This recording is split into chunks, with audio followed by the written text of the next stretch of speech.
En nuestro ciclo de cursos gratuitos online, nuestro colaborador y amigo Mario Alfar nos hablará sobre el Dharma y el Karma.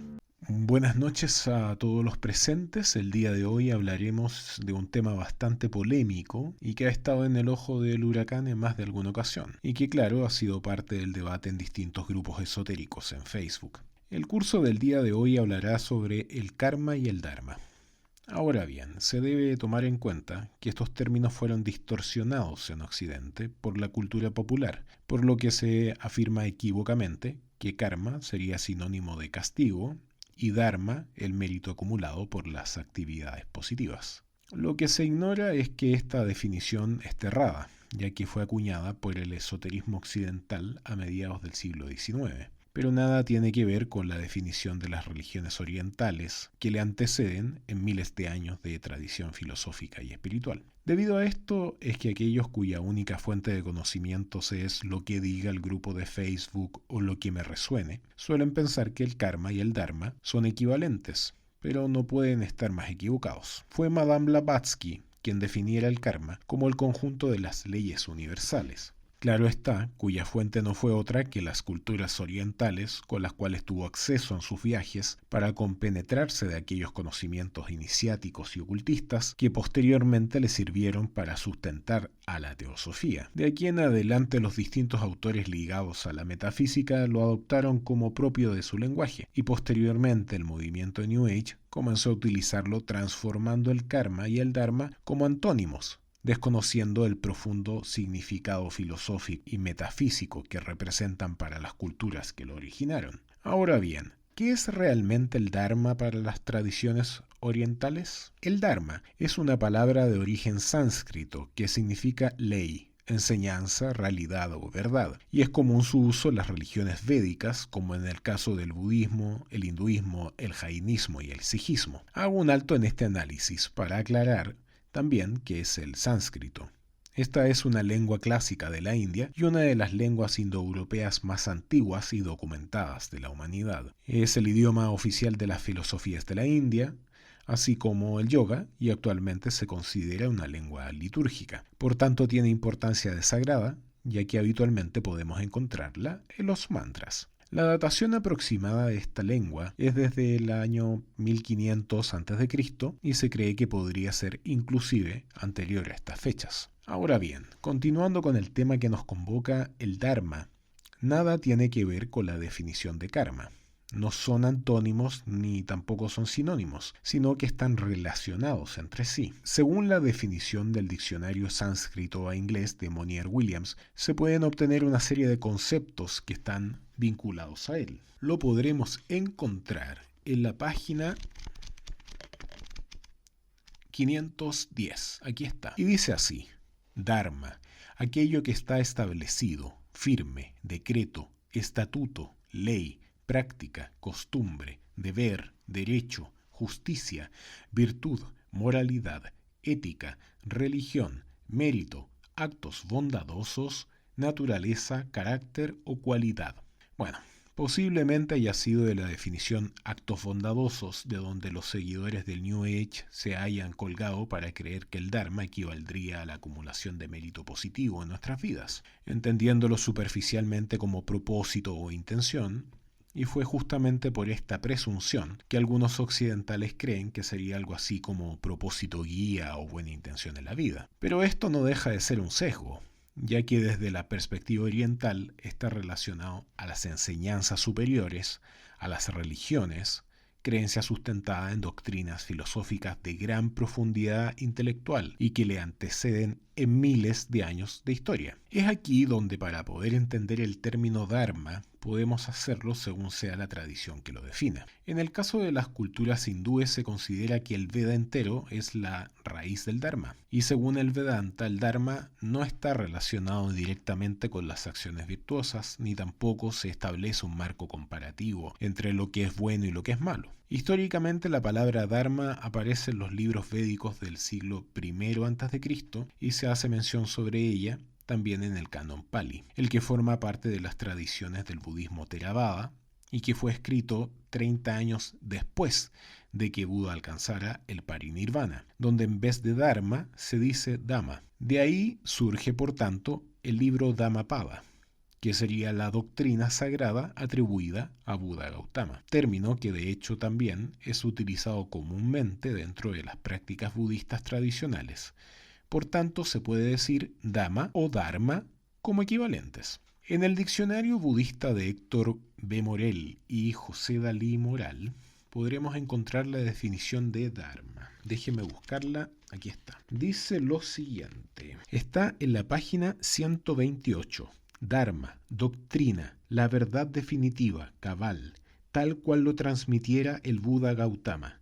Los arhats fueron los encargados de mantener la tradición inmutable de ese Dharma, cuya expresión de perennidad haya cauce en los escritos sagrados. El Dharma no es revelación divina. El Buda no comulga con la idea de que la divinidad emplee un medio humano, angelical u otro para impartir su revelación. Los únicos calificados para dispensar el Dharma son los Budas, cuya última corporización fue el Buda Gautama. Los perpetuadores del Dharma son, pues, los arhats. En el libro de la gran extinción de Gautama el Buda, de Editorial Hachette, Buenos Aires, Argentina, 1975, nota 88, página 58, refiérase al Dharma en lo psicológico como mentalidad, elemento constitutivo del conocimiento y del mundo de los fenómenos, subjetivamente como actitud mental, pensamiento, idea, filosofía, verdad y su reconocimiento por el Buda, objetivamente como substratum del conocimiento, parte constituyente, fenómeno, cosa, orden cósmico, mundo, racional y éticamente, en lo objetivo como racionalidad, y en lo subjetivo como moralidad, rectitud, justicia, práctica, deber, y en plural, dogmas, principios, creencias, convicciones, hábitos morales. Por último, el señor Rui indica que el Dharma es la filosofía moral, sabiduría, verdad, tal como lo expuso el Buda en sus discursos y pláticas. El Dharma se considera como una herramienta o instrumento de autoconocimiento, por tanto de contemplación, que nos ayudaría a alcanzar la mente virtuosa libre de las manipulaciones del ego, por lo que no nos veríamos presa de las acciones kármicas o la ley de acción y reacción que se desprenden de este. Como lo pudimos entender en las definiciones anteriores, para el budismo tradicional no es tan diferente. El Dharma son parte de las leyes cósmicas que establecen el ordenamiento universal, pero también el Dharma está asociado a las enseñanzas del Buda Gautama. Para poder entender este gran concepto, pueden leer el libro de las 4 nobles verdades, que a través del tiempo, distintos autores, en su gran mayoría lamas budistas, han escrito sobre este tema, inclusive su santidad, el Dalai Lama. Sobre la doctrina budista hay 3 textos legendarios llamados Tipitaka. El primero de ellos son los sutras, que serían las enseñanzas de Siddhartha Gautama. El segundo de ellos, los Vinayas, que son las reglas de conducta de la Sangha o excelente orden monástica del budismo. Y el tercero de ellos, y no menos importante, claro está, es el Abhidharma, que son parte de las recopilaciones anteriores del budismo y su profunda filosofía entregada por los arhats. Dado todo lo anterior, el Dharma es una palabra muy utilizada por los budistas y es considerada la triple joya de la iluminación, también conocida como el Buda, Dharma y Sangha. Buda, el maestro, Dharma, la enseñanza, Sangha, la excelente orden. Para entender la profunda importancia del Dharma en el contexto budista tradicional, fue el propio Dalai Lama quien sintetizó su significado en una oración que dice así: anhelando liberar a todos los seres, tomo continuamente refugio en Buda, Dharma y Sangha hasta alcanzar la iluminación, dedicándome con conocimiento, amor y compasión, permaneciendo frente a Buda para beneficiar a los seres, desarrollo mi mente hacia la completa budeidad. Mientras permanezca el espacio, mientras permanezcan los seres, por ese tiempo yo permaneceré, que pueda yo eliminar el sufrimiento de los seres. Si quieren obtener esta plegaria de ofrecimientos a las 3 joyas preciosas, pueden buscarla en el contenido de nuestro canal de YouTube, en la carpeta de meditaciones y oraciones. Dado todo lo anterior, es que se relacione al Dharma con uno de los 8 símbolos auspiciosos del budismo, conocido como la rueda de la ley o la rueda del Dharma. Esta la podemos encontrar en una infinidad de presentaciones a lo largo del mundo oriental, tanto como en decoraciones afuera de los templos, como medallones e insignias utilizadas por los laicos. En sánscrito, la rueda del Dharma adquiere el nombre de Dharma Chakra. Esta posee 8 rayos que representan el noble óctuple sendero del budismo, también conocido como el camino medio. Y estas serían las siguientes. La primera de ellas es la visión correcta.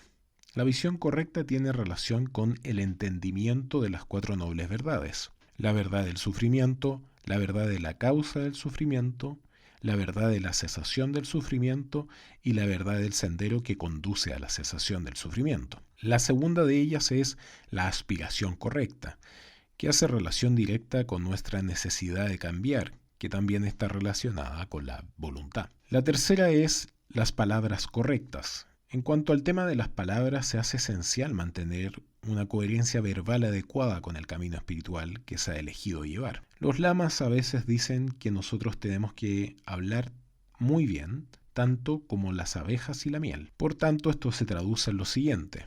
Primero, no mentir. Segundo, no difamar ni calumniar. Tercero, no faltar el respeto a los demás con las palabras. Y el cuarto, no hablar innecesariamente. El cuarto de ellos es la conducta correcta, la que tiene relación con el actuar correctamente. Actividades que están relacionadas con nuestro diario vivir, por tanto de ellas se entiende que no debemos asesinar, no debemos robar y no debemos tener conductas sexuales dañinas. El quinto de ellos es el esfuerzo correcto. Esto es el esfuerzo mental correcto para mantenernos libres de pensamientos que podrían perjudicar nuestra vida espiritual. Por ejemplo, desearle mal al otro, que estaría involucrada con la siguiente óctuple verdad, los pensamientos correctos. La sexta, como decíamos anteriormente, es los pensamientos correctos, también entendida como la atención consciente, que está relacionado con mantenernos en el presente, siendo 4 de las principales contemplaciones que se deben tratar de practicar. Primero, la contemplación del cuerpo. Segundo, la contemplación del entorno. Tercero, la contemplación de la mente. Y cuarto, la contemplación de los pensamientos. De aquí surge la frase tan conocida que dice lo siguiente. Si quiero conocer el pasado, miro el presente, que es su resultado. Si quiero conocer el futuro, miro el presente, que es su causa. La séptima de ellas es la concentración correcta, que es uno de los caminos más complejos del budismo, ya que se consideran 4 niveles de concentración o absorción mental, y que claro está, tiene directa relación con la última de ellas, que es la meditación correcta. Se debe aclarar que antes de que se edificaran los grandes monumentos en honor a Buda, se construyeron en cambio las ruedas del Dharma Chakra, y actualmente se consideran como el símbolo identificativo de los budistas en el mundo. Según las enseñanzas budistas, sería Buda quien giró la rueda del Dharma, esto haciendo una alegoría al cambio de paradigmas que produjo esa iluminación para el mundo, activando las fuerzas cósmicas que transformarían la ignorancia en sabiduría, que sería justamente el pilar fundamental de la iluminación, aplacar la ignorancia para eliminar el sufrimiento. Por tanto, que la rueda del Dharma gire implica un cambio radical, ya que desde el punto de vista histórico en adelante, fue el Buda quien estableció cuál era el camino para llegar a la auténtica iluminación, otorgándole a la humanidad la opción de imitar sus pasos. ¿Por qué entonces se le confiere el rol de sagrada a la palabra Dharma? Porque en el fondo Buda Sakyamuni creó un sistema racional que le permitiera alcanzar a la humanidad liberarse del sufrimiento. Sobre este término del sistema racional que habría desarrollado el Buda, podemos leer el libro de Robert A. F. Thurman llamado El budismo tibetano esencial, una introducción extraordinaria a los conocimientos básicos del budismo. Y en la página 19 habla sobre las enseñanzas, el movimiento de iluminación budista. Así pues, los tibetanos consideran que la iluminación de Shakyamuni Buda no es mística en el sentido de contraria a la razón, es racional, se orienta por medio del examen crítico de la naturaleza de la realidad del yo y del mundo, y es experimental, pues parte de las sólidas conclusiones para llegar a la verificación en la experiencia de dichas conclusiones. En efecto, el Buda considera mística y no racional la ignorancia de los seres. Su insistencia en la ilusión de un mundo compuesto por seres y objetos intrínsecamente establecidos no considera que la fe irracional, incluso en lo positivo, como la liberación y la iluminación, tenga suficiente poder en sí misma para llevar a un ser a la libertad. Así pues, vemos claro que su compasión por los seres no le llevó a ofrecerles una solución religiosa a sus problemas, una creencia en el que les redima, como tampoco ningún dogma, deidad, rito de salvación, ni siquiera le pertenecía a un grupo de elegidos, puesto que él es consciente de que los seres tan solo alcanzarían la libertad a través de la comprensión individual de su condición única. Se ha visto obligado a intentar ayudarles para que logren dicha comprensión. La mera fe no genera tal comprensión. La fe ciega en las cosas inverosímiles bloquea la comprensión, evitando la abierta experiencia de la realidad en sí, y la fe racional pasa a ser obsoleta en cuanto surge la comprensión. Por todo ello, Buda se vio obligado a crear unos métodos para educar a los seres, una educación en el sentido real de conseguir que los seres comprendan aquello de lo que son capaces, sin adoctrinarles ni condicionarles. Como reza el célebre versículo de Matarcheta, autor del siglo III de nuestra era, los Budas no lavan los pecados con agua, no curan el sufrimiento poniendo la mano encima, y no transmiten su comprensión a las mentes de los demás. Llevan a los seres a la libertad educándoles sobre la realidad. Según dicho planteamiento, Shakyamuni tuvo que hacer frente a una tarea monumental: descubrir una corriente educativa en una sociedad organizada solo para la formalización profesional y el adoctrinamiento religioso. Rechazó los Vedas y las escrituras brahmánicas de la época, aunque no con la idea de encontrar una religión contraria, sino porque descubrió que la religión en sí tenía un valor limitado, incluso un valor negativo, en su tarea de educar a los seres para la libertad. Ahora bien, continuando con la definición de Dharma, debemos saber que también la rueda del Dharma se suele asociar a la rueda del samsara, que no sería otra cosa que el ciclo interminable de nacimiento, vejez, enfermedad y muerte, al que están sujetos todos los seres sintientes, humanos, animales y dioses por igual. Si quieren ahondar sobre este tema, pueden leer el libro tibetano de la vida y la muerte de Sogyal Rinpoche. Claro está que por sí mismo, cada uno de los aspectos simbólicos contenidos dentro de la rueda, sus rayos, el centro y el borde, también tienen un significado inmanente. Pero para no irme por las ramas, debo aclarar nuevamente que el concepto Dharma original tiene miles de años de existencia, a diferencia de aquel que fue acuñado en el siglo antepasado para hacer referencia a solo un aspecto superficial de estas grandes enseñanzas de los maestros orientales. Creo que el tema reside básicamente en que en Occidente se cree que el karma son únicamente los efectos negativos de nuestras acciones, y el Dharma, como se cree equivocamente,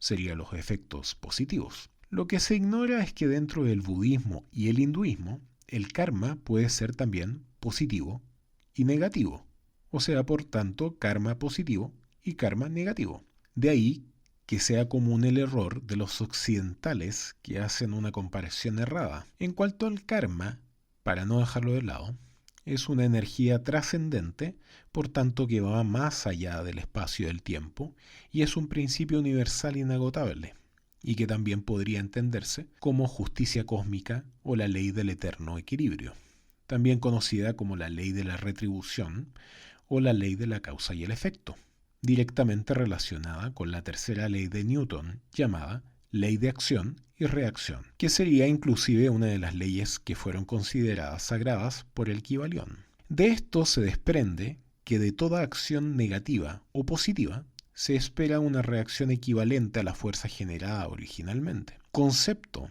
que es mal entendido por los occidentales y las culturas judeocristianas, quienes en cambio solo entienden este tipo de reacciones en función de la culpa. Lo que sí se debe entender en cuanto al tema del karma es que este no establece un marco ético o moral, por lo que las personas tienen la libertad de elegir entre hacer el bien o hacer el mal, pero se deben asumir las consecuencias derivadas de estas acciones que constantemente buscan mantener el equilibrio. Justamente el karma tiene directa relación con la reencarnación. Esto dado a que en una sola vida humana es insuficiente para experimentar los efectos de las acciones realizadas en nuestra vida. Por tanto, también se entiende que el karma puede acumularse desde las vidas anteriores a esta. Si quisiéramos ahondar para poder entender el término específico que está relacionado a la definición de karma, podemos encontrarlo en la página 195 del diccionario budista que mencioné originalmente, escrito por Héctor B. Morel y José Dalí Moral. La definición dice así: la acción y el fruto de esta, según Buda, karma no es el resultado de la acción, sino la acción misma, es decir, la causa, el efecto y la ley que equilibra ambos. El karma no liga al hombre a la rueda de los renacimientos, a su deseo por el fruto de la acción. Extinguiéndose el deseo, el karma deja de actuar y logra la liberación. Por eso, en el fondo, lo que debemos entender que vivir implica estar generando karma constantemente. Por lo tanto, si bien es cierto, en ciertos grupos esotéricos a través de Internet o a través de Facebook aseguran de que existen técnicas o terapias que les pueden entregar a las personas herramientas para poder eliminar todo su karma, en realidad incurren en un grave error, porque solamente el hecho de vivir en este mundo ya implica acumular karma. Y para poder en el fondo liberarse de él, no solamente deberíamos dejar de existir en este mundo, sino que alcanzar la iluminación. Otra de las definiciones que se encuentra dentro de este mismo libro sobre el tema del karma es la siguiente. Está en las páginas 197. Dice así: karma, concepto ligado con la condicionalidad o impersonalidad de los fenómenos existenciales. Su captación exige intuición e iluminación. Contrariamente a la generalizada suposición en Occidente, si bien karma significa acción, en su sentido implica exclusiva y excluyentemente voliciones generadas de actos saludables o nocivos a través del cuerpo, de la palabra y de la mente. En cuanto a su prioridad por resultados, el karma podría ser pesado, habitual, inmediato a la muerte o acumulado. En orden a sus funciones se califica como regenerador, sustentativo, supresivo o destructivo. El regenerador actúa en función de renacimiento y continuidad vital. El sustentativo no modifica los resultados. El supresivo los elimina. El destructivo anula al karma más débil. En cuanto a la maduración del karma, abarca 3 tiempos posibles: el de la vida, el del próximo nacimiento y el de los nacimientos sucesivos. En otro sentido, el karma corresponde a la suma de nuestras acciones, nuestros méritos y nuestras culpas, en un balance integral de carácter moral. Del karma dependen en todo sentido la naturaleza y la calidad de cada renacimiento individual, pues según hayan sido nuestros pensamientos, palabras y obras en vidas presentes, este será el resultado que obtendremos como merecimiento. El karma se relaciona directamente con la ley de la causalidad, según lo cual todo corresponde a causas y efectos coincidentes y concordantes. El parangón físico de causa y efecto se repite idénticamente en el ámbito moral y espiritual. Por tanto, el karma se tipifica como bueno o como malo. El primero redituará efectos positivos, el segundo negativos. El deseo genera el renacimiento. El karma determina la modalidad de renacimiento, cuya materialización el Buda no lo restringe solamente a este mundo, pues acepta la existencia de innumerables mundos. Debido a todo lo anterior, creo que se hace imperativo establecer la diferencia entre los conceptos que fueron adoptados por Occidente recién en el siglo XIX y cuya cuna no es otra que la de Oriente y que, repito, le anteceden en miles de años de historia, y la verdadera profundidad de estas enseñanzas que, como el axioma Dharma, conlleva conocer. Esperando haber aclarado las dudas al respecto al Dharma y el Karma, les dejamos la biografía de cada uno de los libros que pueden leer con respecto a este tema. Recuerden que nuestra intención es que nuestros seguidores dejen de dar por hecho las cosas y puedan profundizar, estudiar y formarse una idea personal sobre cada uno de estos temas, a fin de terminar con las relaciones de dependencia de los maestros que creen ser dueños del conocimiento. Esperando haber podido responder a cabalidad las dudas entre karma y dharma, si tienen alguna otra consulta recuerden dejarlo en la caja de comentarios y estaremos al habla para una próxima oportunidad. Si este contenido ha sido de tu interés, te invitamos a darle like a este video y activar la campanilla para que te lleguen las notificaciones de los próximos programas.